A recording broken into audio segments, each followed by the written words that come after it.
Alors, pour commencer, Ludivine Bantigny, la plus belle avenue du monde, les Champs-Élysées, mais moi, je ne sais pas d'où vient le mot, je ne sais même pas si c'est une expression ou un mot, Champs-Élysées. En fait, c'est une expression qu'on retrouve dans les archives à partir des années 1690, c'est-à-dire une trentaine d'années après l'ouverture de cette voie royale. Et ça s'explique parce que les Champs-Élysées, c'est le paradis des anciens, c'est le paradis de l'Antiquité, c'est le séjour des âmes bienheureuses, des âmes vertueuses, etc.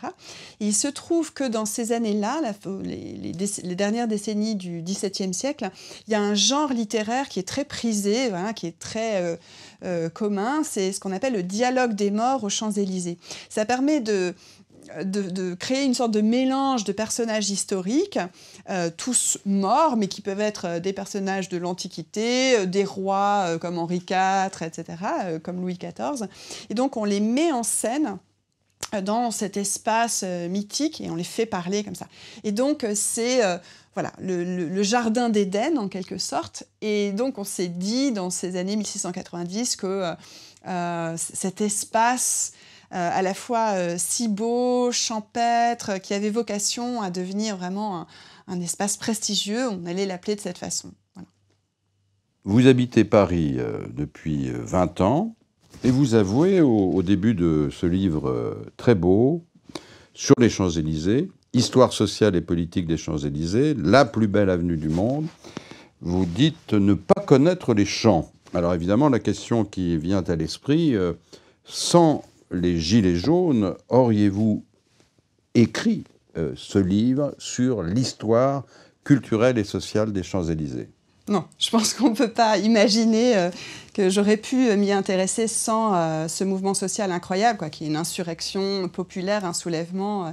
Et c'est évidemment ce qui nous a frappé, Rémi Toulouse, éditeur à la Découverte, qui en a eu l'idée, et moi. C'est-à-dire, qu'est-ce que ça signifie pour un mouvement social de prendre les champs, en fait, et du coup d'essayer de trouver la clé des champs. On pourrait trouver beaucoup de métaphores autour de cette question d'être à contre-champ, justement. Et c'est vrai que je peux compter sur les doigts d'une main les visites que j'ai pu faire depuis mon adolescence sur les Champs-Élysées.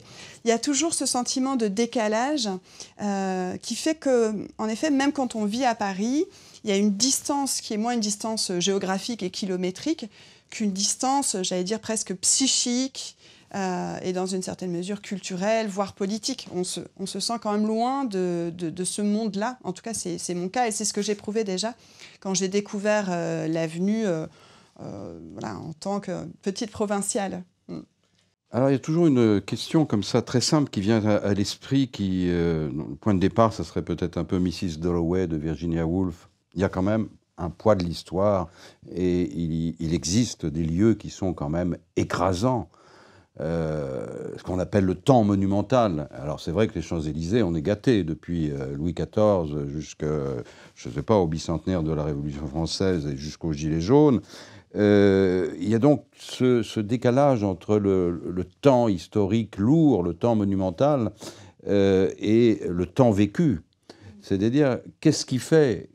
alors évidemment, tout l'intérêt de l'histoire, c'est essayer de faire se conjuguer des traces qui sont discordantes, mais c'est vrai que sur le plan subjectif, il y a comme une dissociation qui doit se faire entre la première approche dont vous parliez, l'approche, je découvre, j'arrive de Lille ou d'ailleurs, et je vois cette avenue dont j'ai entendu parler, et puis après le travail de l'historienne.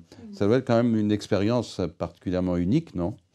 Oui, il me semble qu'il faut tenter de maintenir quand même ces deux approches de manière intrinsèquement mêlée, imbriquée, parce que vous citiez Virginia Woolf, et c'est vrai qu'on peut avoir une lecture sensible de l'espace et dès lors aussi du temps, de la sédimentation du temps. La littérature s'est beaucoup emparée bien sûr de Paris, mais des Champs-Élysées.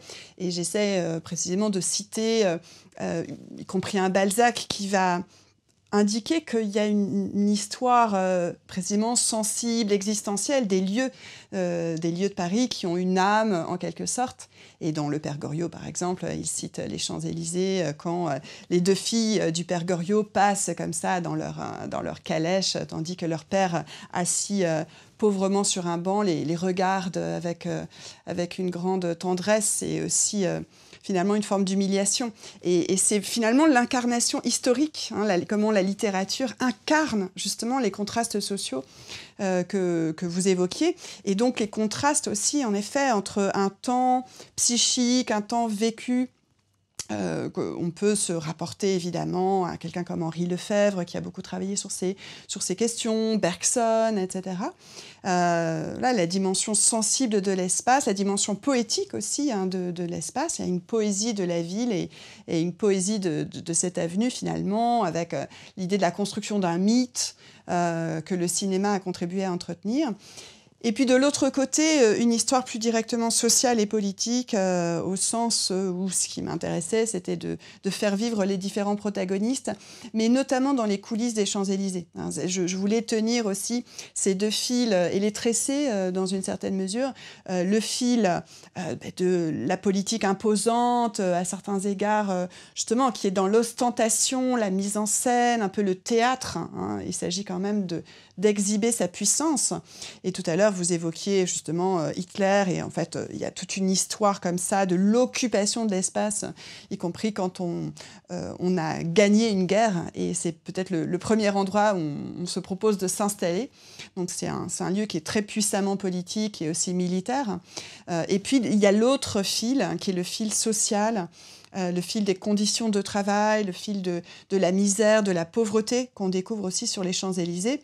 Et pour revenir à ma propre expérience subjective, c'est une des choses qui m'a le plus frappée en arpentant les Champs-Élysées à la faveur de cette enquête. C'est de croiser des personnes qui semblent tout droit issues du 19e siècle. Des personnes usées physiquement, des personnes difformes dont le corps souffre de toute évidence de la pauvreté. Bon, il y a beaucoup de mendiants sur les Champs-Élysées et ça, c'est l'histoire de ce lieu qui le veut aussi. Il y a quand même une tradition qui se perpétue et donc avec ces contrastes incroyables que montrent un certain nombre de photographies qu'on a reproduites dans le livre, des clichés comme ça, où il y a d'un côté des mendiants et de l'autre les boutiques de luxe. Et voilà, ce qui m'intéressait, c'est de voir comment on fait effraction aussi dans ce lieu. Comment le lieu, tout à coup, crée des brèches, alors que normalement, il est très lisse. Voilà, c'est la démonstration de la puissance et du luxe. Et en fait, aussi bien le politique que le champ social viennent créer comme ça des trouées où tout à coup, il y a des effets de révélation. Quand les Gilets jaunes, en effet, investissent les Champs-Élysées, c'est une manière de révéler finalement une contre-société ou un contre-champ de la société qui est en général rendu invisible, et en particulier sur ces espaces justement qui sont le théâtre de la richesse. Et vous êtes très sensible à cet enchevêtrement du social, du politique et du poétique. C'est-à-dire qu'en un certain sens, l'histoire, disons, nous oblige à perdre nos illusions. Mais là, puisque vous avez prononcé le mot de richesse, évidemment, c'est le rôle de l'argent. Alors, vous citiez les pauvres, ça pourrait être Baudelaire aussi, les yeux du pauvre. Et ma question serait celle-ci, c'est-à-dire que pourquoi vous êtes-vous intéressé à la fois aux kiosquiers, aux pauvres, et puis aux gossip girls, aux super nanas qui vont s'acheter des sacs de marque et des robes hors de prix. Vous avez fait le va-et-vient. Oui, et je l'ai fait parce que, en fait, il m'a semblé que les Champs-Élysées étaient comme une métonymie. On prend la partie d'un tout social. Et donc, on peut faire dès lors une histoire spatiale du social grâce à ce lieu qui est à la fois mythique et qu'il s'agit dans une certaine mesure aussi de démystifier, mais où on a l'ensemble, l'étendue du spectre social dans sa profonde complexité, dans sa diversité. Et ce que j'ai essayé de faire, c'est de le regarder dans tous les cas avec une certaine empathie. Parce que quand j'interroge justement ces jeunes filles du quartier qui ont grandi là, qui ont des sacs Hermès en guise de cartable, etc. Mais en fait, elles ont aussi, alors je dirais pas forcément une souffrance, parce que là, tout serait lissé, etc. Mais elles ont des injonctions à l'ostentation aussi, à la mise en scène de soi, qui rend leur vie, à certains égards, compliquée par rapport à leurs parents, notamment parce que beaucoup de ces adolescentes et adolescents ont des vies étonnantes par la solitude, notamment dans laquelle parfois leur famille les laisse. Voilà. Elles ont beaucoup d'argent de poche, mais elles sont seules. J'ai fait plusieurs rencontres qui traduisent un peu cette même réalité. Alors, encore une fois, je ne mets pas tout le monde sur le même plan. Mais ce qui me frappe, c'est que sur ce même espace où... Là, il y a des résidents encore, plus très nombreux, mais voilà, il y en a évidemment et dans le quartier. Cohabitent mais ne se fréquentent pas. Des personnes qui ont à 15 ans l'équivalent d'un salaire d'une femme de chambre, des grandes banques qui sont aussi sur cette avenue, de femmes de chambre des hôtels et puis des femmes de ménage des grandes banques. Donc c'est ce côté métonymie et métaphore aussi qui a retenu mon attention parce qu'il me semble que ça exprime d'une manière extrêmement puissante les arcanes de la société. Et ce que fait aussi la littérature. Vous avez raison de souligner cette dimension, encore une fois, poétique. On pourrait penser à Bachelard aussi, dans cette espèce de flux poétique de l'espace, la poétique de l'espace. Balzac est vraiment celui qui inaugure cette réflexion profondément sociologique, quand le mot n'existe pas encore, mais c'est de ça qu'il s'agit, une poétique de la sociologie aussi, et une sociologie poétique de l'espace.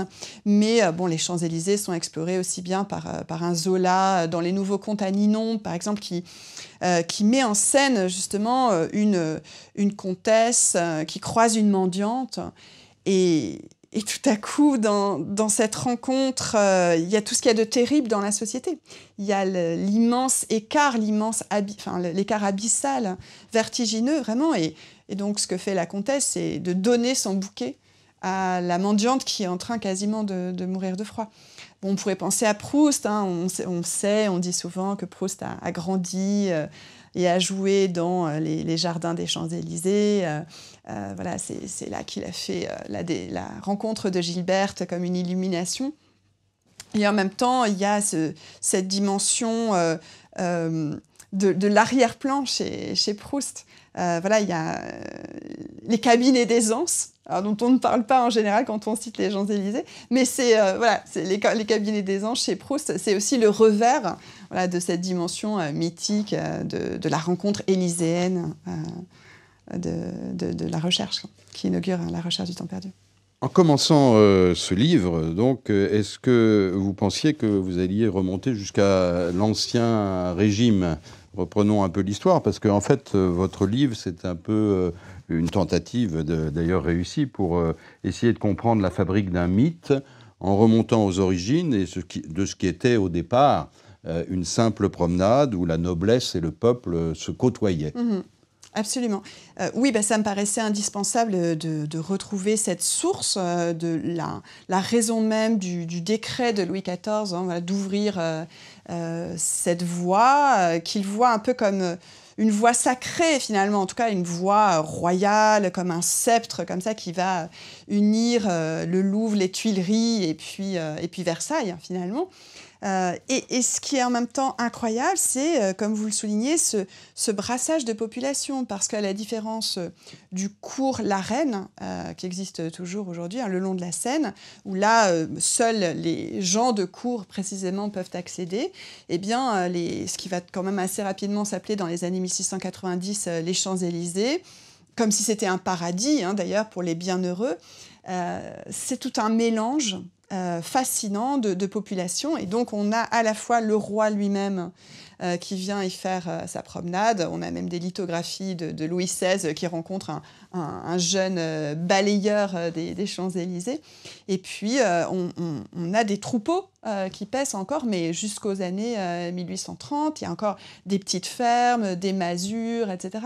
Et à chaque surgissement d'un nouveau pouvoir royal, pouvoir impérial et même dans une certaine mesure républicain, on essaie de chasser cette dimension encore un peu misérable des champs, parce que pendant des décennies, les champs ont été un lieu à la fois très prestigieux, mais aussi dangereux. C'était un peu le coupe-gorge de l'ouest de Paris. C'était encore un bout de campagne. C'était encore très marécageux, boueux, etc. Et encore le jour du sacre de Napoléon Ier, un ingénieur, Lebon, qui était célèbre pour avoir inventé justement l'éclairage public, l'éclairage au gaz, a été assassiné sur les Champs-Élysées, certainement au coin d'un taillis par des coupeurs de bourse. Là, il y a l'idée que les champs sont aussi fréquentés par ce qu'on appelle les gens sans aveu, etc. Et il y a des archives absolument fascinantes qu'avait déjà explorées la grande historienne Arlette Farge. Ce sont les archives du commissaire Federici, qui, dans les années 1770 jusqu'en 1790, est préposé à la surveillance des Champs-Élysées. Et donc, il a des obsessions. Alors, sa première obsession, c'est de traquer la sexualité sur les Champs-Élysées, parce qu'en fait, justement, il y a des bosquets, des taillis, et alors, beaucoup de couples s'y donnent à cœur joie. Et en particulier, donc évidemment, des couples adultères, il y a la prostitution et l'homosexualité. Alors là, pour Federici, c'est vraiment le cataclysme. Donc, c'est son obsession. Et l'autre obsession, c'est faire respecter les allées au cordeau, la végétation, etc. Et donc, il doit lutter aussi contre la noblesse à cheval qui vient piétiner allègrement les dites plantations. Et donc, ce qui est incroyable sous la plume de Federici, puisqu'on suit quasiment heure par heure, ou en tout cas jour par jour, les péripéties de ce commissaire, c'est que même pendant les grandes journées révolutionnaires, il ne voit rien véritablement de ces enjeux politiques et historiques qui se déroulent sous ses yeux. Ce qui compte, ce sont justement toujours ces obsessions routinières. Et quand il y a, par exemple, la fête de la Fédération, ce qui l'inquiète surtout, c'est que oh là là, ça va faire beaucoup de désordre et beaucoup de dégâts sur les champs. Est-ce que ça veut dire précisément qu'à partir de la Révolution française, les Champs-Élysées se politisent ? Oui, je pense qu'ils ont toujours été dans une certaine mesure un espace politique, puisqu'encore une fois, la décision royale d'ouvrir les champs, c'est aussi une manière d'imposer son pouvoir, voilà, et de l'exhiber. Hein. Mais c'est vrai qu'avec la Révolution, le fait que la fête de la Fédération, qui a lieu aussi en partie au Champ de Mars, mais qui a lieu voilà, dans l'ensemble du quartier, qu'on organise de grandes fêtes pendant des jours, hein, plusieurs jours, ça dure plus d'une semaine, toutes ces fêtes autour de la Fédération, le 14 juillet 1790. Plus tard, les bataillons de Marseillais qui organisent un banquet et il y a un massacre. Et dès lors, voilà, en 1791, donc, dès lors, il y a vraiment des tensions politiques qui s'exacerbent. C'est vrai que les champs deviennent un symbole, ce qu'a bien compris finalement Napoléon Ier lorsqu'il a choisi cet emplacement, parce que ça aurait pu être ailleurs, hein, évidemment, pour l'Arc de Triomphe. Il a choisi cet emplacement, il y avait plusieurs possibilités, hypothèses qui avaient été émises. Sur le modèle des arcs romains. Sur le modèle des arcs romains, sauf qu'évidemment, il fallait du encore plus grandiose, il fallait du superlatif, parce que les Champs-Élysées, évidemment, c'est l'avenue du superlatif, et le pouvoir tient précisément à ce que la grandeur soit sans cesse plus imposante.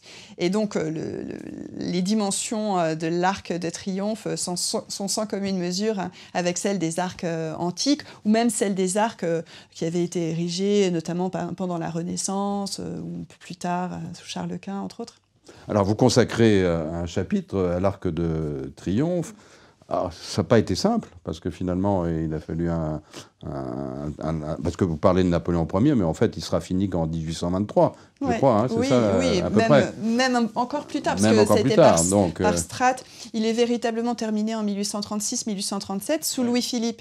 Et c'est très intéressant, parce que le régime de Louis-Philippe, qui est lui-même assez fragile, on sait très bien que Louis-Philippe tient sa couronne de la rue, hein, c'est le roi de la rue, au sens où il tient la monarchie par la Révolution de juillet 1830.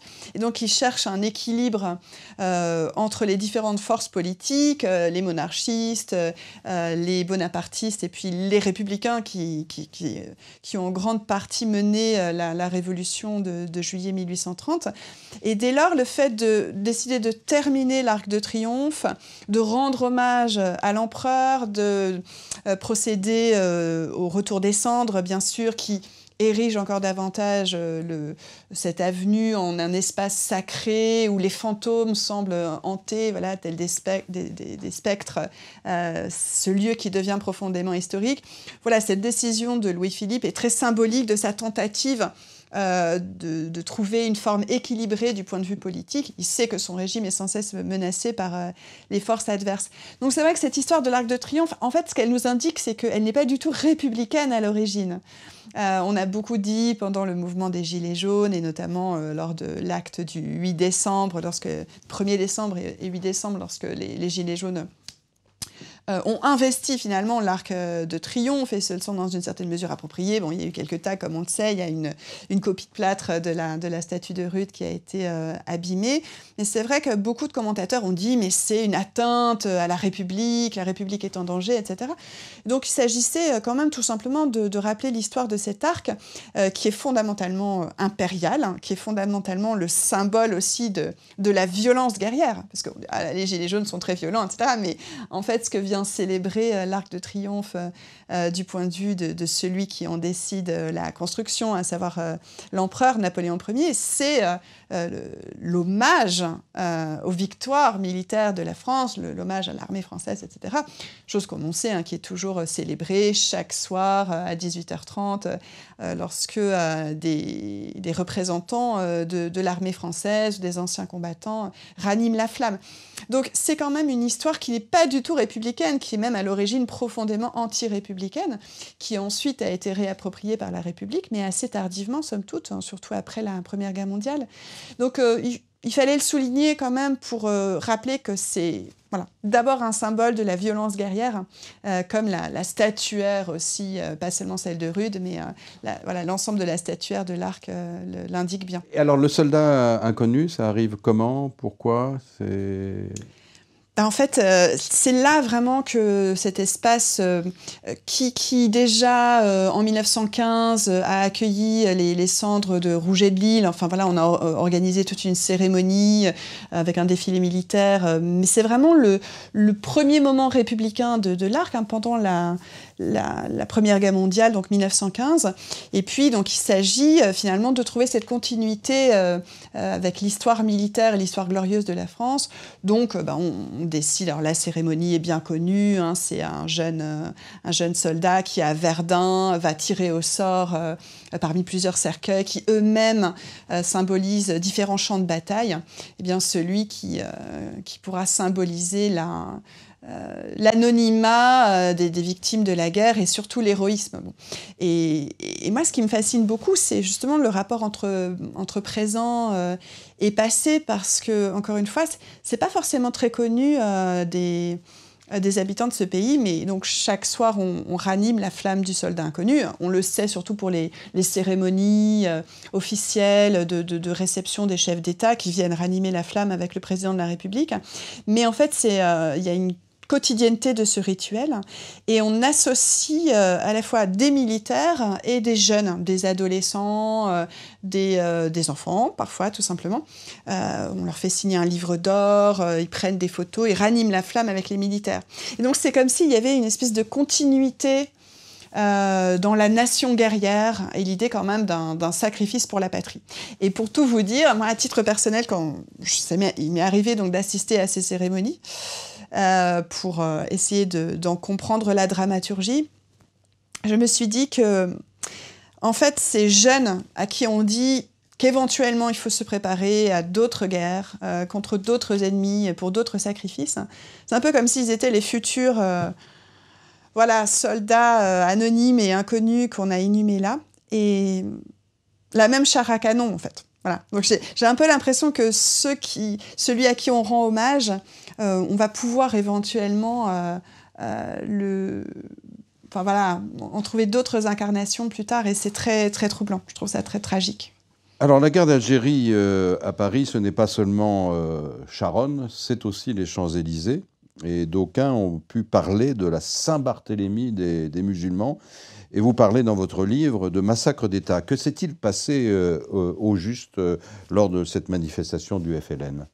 Oui, donc c'est le 17 octobre 1961. Le Front de libération nationale algérien entend protester contre l'instauration du couvre-feu, qui a été décidé en comité ministériel et puis par le préfet de police de Paris, Maurice Papon, de sinistre mémoire comme on le sait. Et donc le FLN appelle à manifester, à marcher dans les rues de Paris, sans armes, de manière pacifique. Il y a des milliers d'Algériens et Algériens, 30 000 environ, qui viennent des banlieues, notamment banlieues populaires du Nord, voire du Nord de Paris, voire des bidonvilles, comme celui de Nanterre. Il y a des femmes, des hommes, des enfants, des vieillards.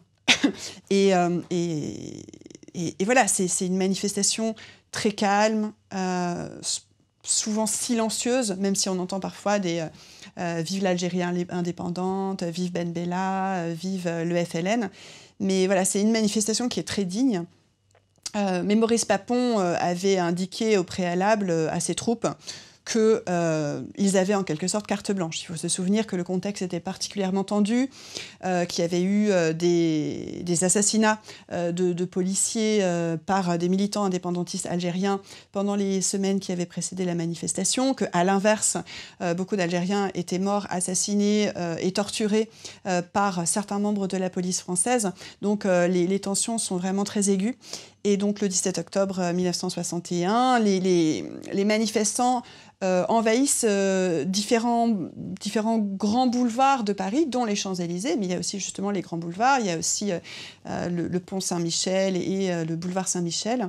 Et là, c'est le massacre, un massacre qu'on peut, oui, en effet, appeler un massacre d'État, tout comme Alain Deverpe parle d'un massacre d'État pour Charonne, c'est-à-dire que les policiers s'en prennent aux manifestants en les matraquant, en les jetant dans la Seine, certains sont tués par balles, et c'est vraiment un spectacle de désolation absolue, pendant que les Parisiennes et les Parisiens continuent à vaquer à leurs occupations, à faire la queue devant les cinémas. Il y a un racisme structurel qui se dit là, qui s'exprime, y compris de la part de certains badauds, voilà, qui regardent tout ça en disant que finalement, c'est bien fait pour ces bougnoules, parce que c'est vraiment ça qu'on entend. Et donc on estime, les historiens qui travaillent sur ce drame estiment qu'il y a probablement plusieurs centaines de victimes. Jean-Luc Einaudi parlait de 300 morts ce jour-là et dans les quelques jours qui ont suivi. Dernière question, on ne peut pas tout évoquer.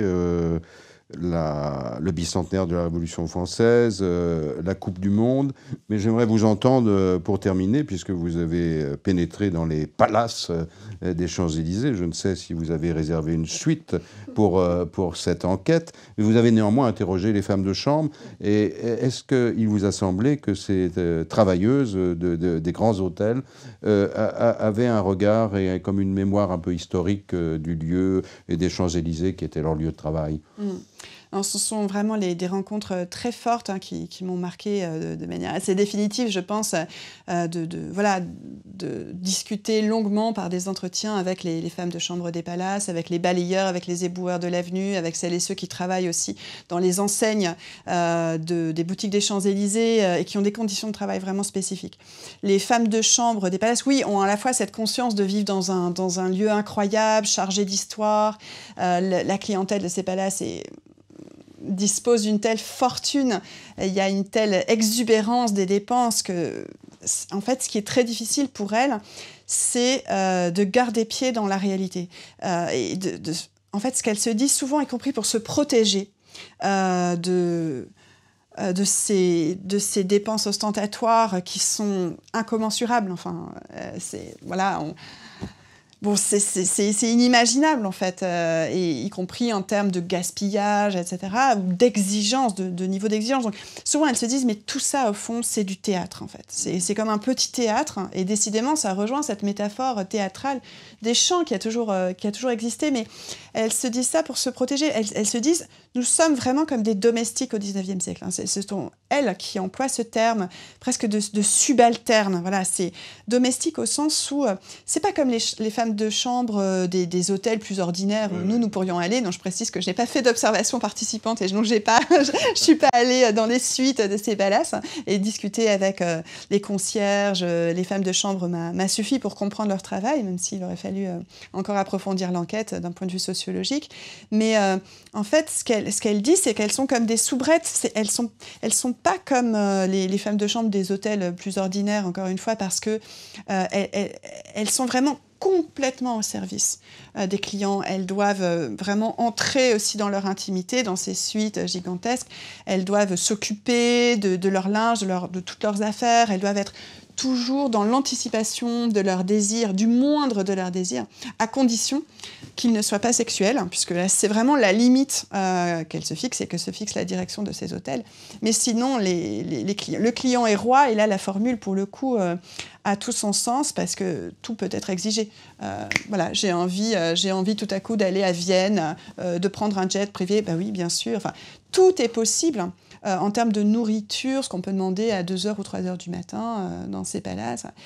Et donc, il s'agit de se protéger de ce monde-là, parce que quand elle rentre chez elle, et pas du tout dans ces quartiers, évidemment, il y a un tel contraste qu'il faut tenir, en fait. Il faut tenir bon, et il faut préserver aussi une dignité. Mais c'est ce qu'elles expriment énormément, et c'est ce qui m'a le plus frappée dans tout ça, en fait.